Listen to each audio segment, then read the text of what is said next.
There is a moment in this profession that very few people warn you about. It's not loud. It doesn't come with a dramatic confrontation. There is no memo, no announcement, no headline. It's the quiet realization that something fundamental has changed. A council meeting ends, an election is certified, the swearing-in happens, and suddenly the room feels different.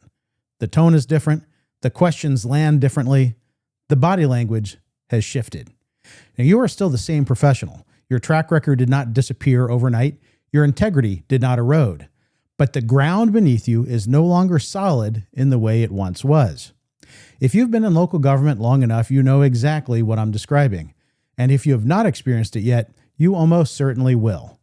This episode is not about panic. It's not about paranoia. And it's not about blaming elected officials for doing what elections empower them to do. This episode is a field guide for professionals who suddenly realize that political gravity has shifted and that survival now depends less on technical competence and more on emotional intelligence, restraint, and strategy. You may not control elections, but you can control how prepared you are when the power shifts. I learned this lesson the hard way once in my career, and the results were painful. In fact, it was a major factor that led me to eventually leaving that city. I'm going to share that story with you today. Stick around to the end because I'm going to lay out 7 clear rules for surviving political power shifts. Rules grounded in experience, not theory, designed to help you stay steady, protect your credibility, and keep your footing when the council turns. Let's jump in.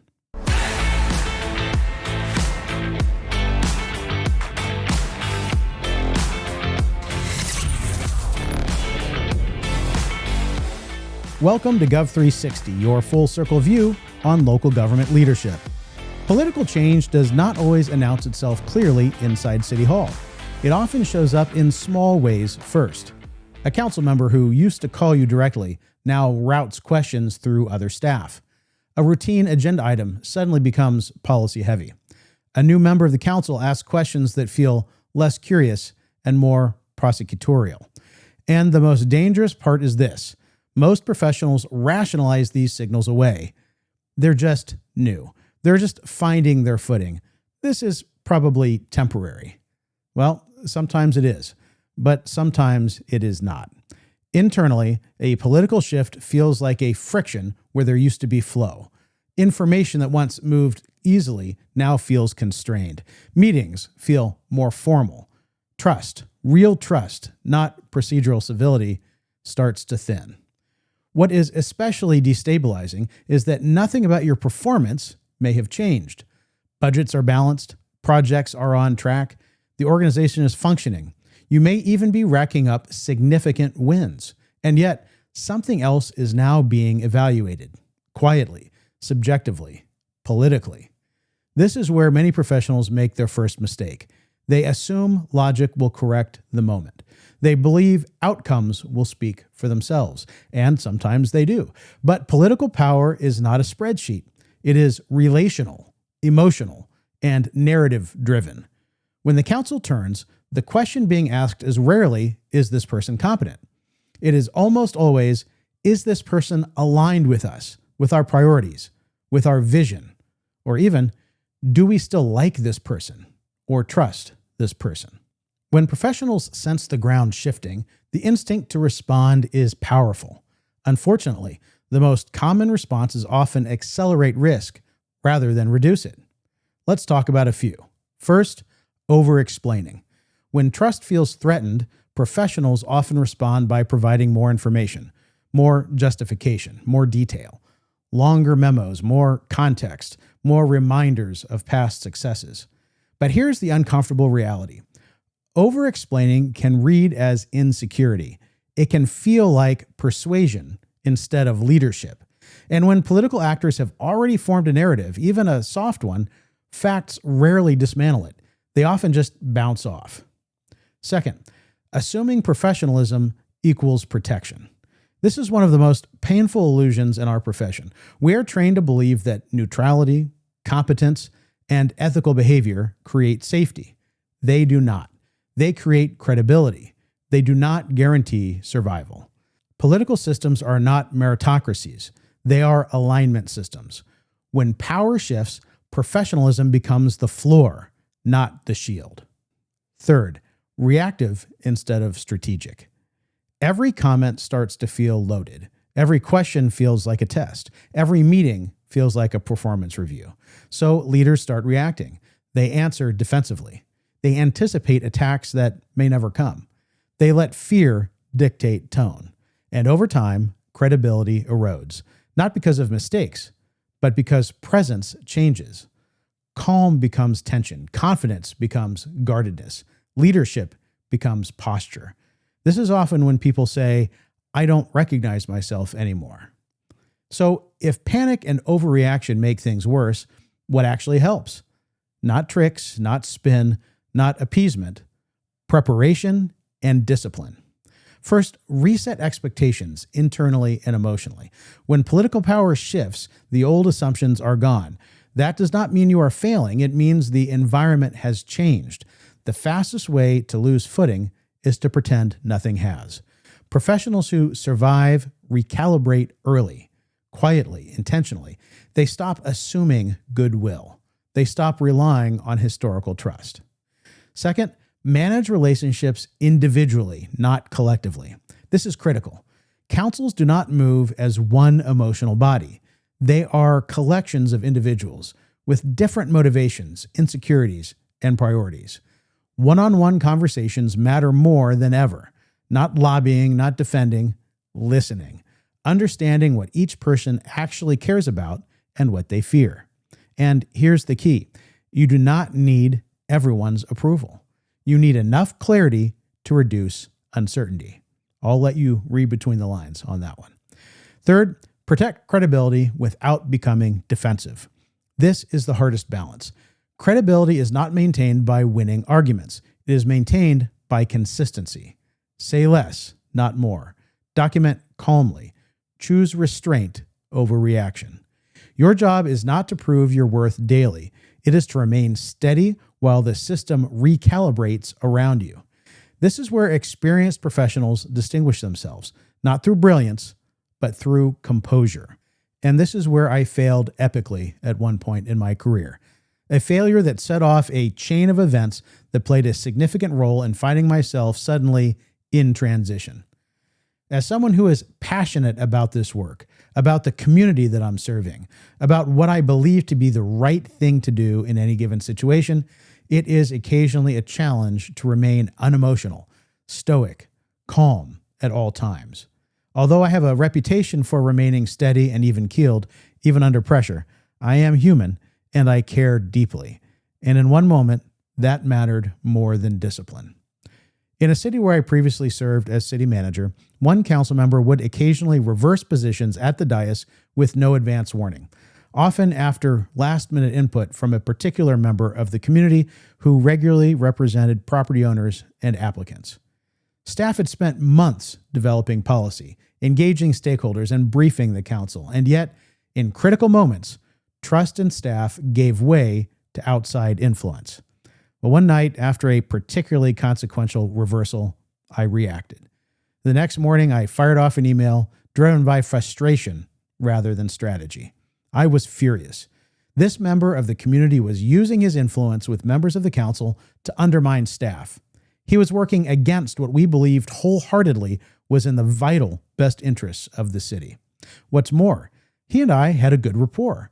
But instead of picking up the phone and talking through his issues with me or with other staff, he went around us directly to the council in an attempt to control the outcome for his clients. In my email, I chastised this community member. An unintended consequence is that the council member involved felt that I was essentially calling him a puppet. He expressed to another member of the council, who couldn't wait to call and tell me, that if an employee of his were to send an email like the one I sent, he would fire that employee. Well, that really made my blood boil. Was he threatening me? I then said to that second council member who had called me, in a rare, emotionally driven lapse of judgment, something threatening in return that I knew would get back to the council member in question.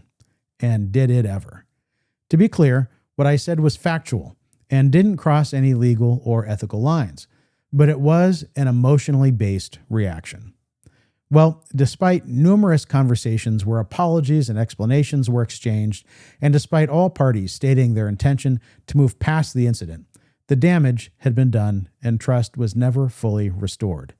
Moving forward, that council member was willing and able to be cordial, but it turned out that he was just waiting for circumstances that would give him leverage. And unfortunately, turnover on the council and turmoil in the community eventually provided him that opportunity. The moral of the story: work hard to always keep your composure. Document calmly. Choose restraint over reaction. Remain steady.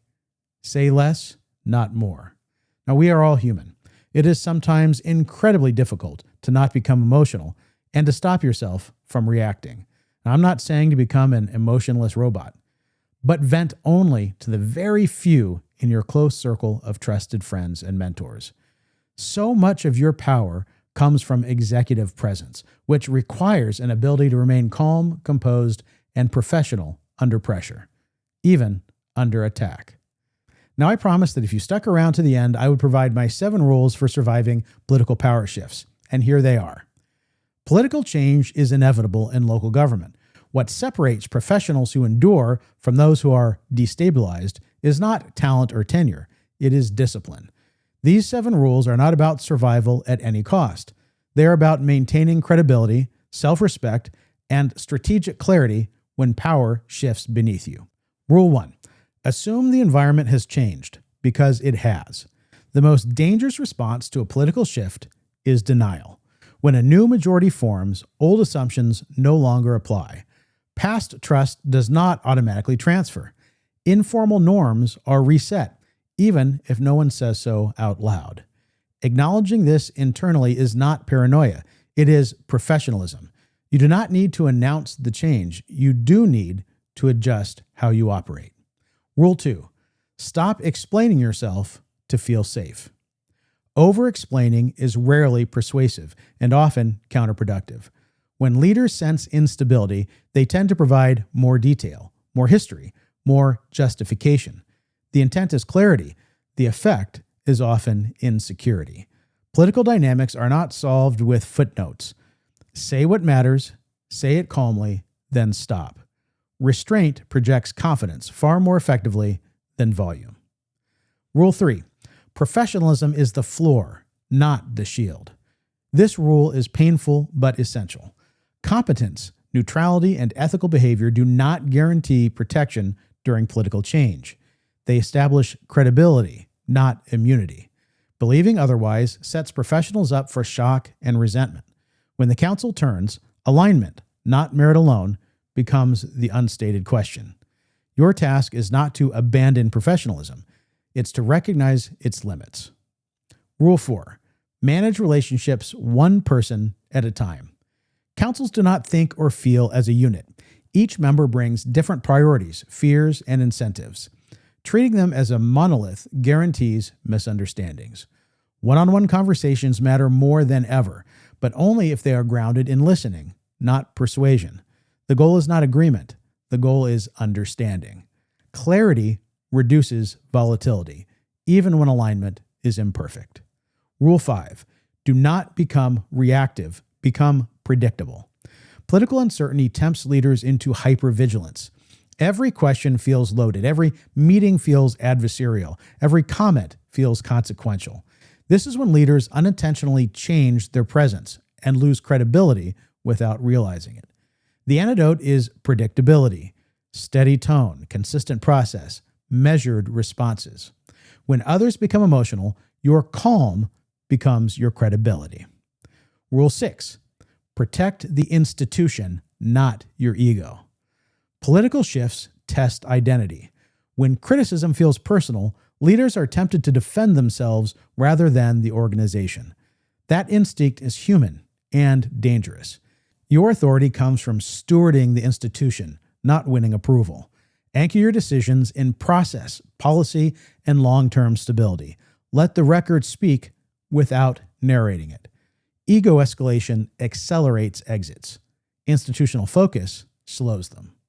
Rule 7. Always be preparing, quietly.